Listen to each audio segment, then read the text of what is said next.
ঘুঘু পাখি রান্না করতেছি। অসাধারণ স্বাদ। লবণ, মরিচ, হলুদের গুঁড়া,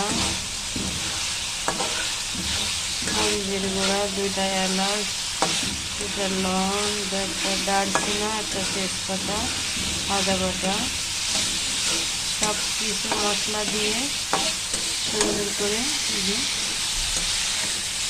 মাংসটা যেরকম লাল, ক্যামেরাতে কেমন আসছে জানি না, অসাধারণ লাল এবং খেতেও অসাধারণ। যারা কোনো পাখি খেতে পছন্দ করে না তারা একবার ট্রাই করে দেখতে পারেন। একবার খেলে বারবার খেতে মন চাইবে। অসাধারণ স্বাদ। আমি তো আগে খেতেই পেতাম না, এখন রান্না করে বারবার খেতে ইচ্ছে করে।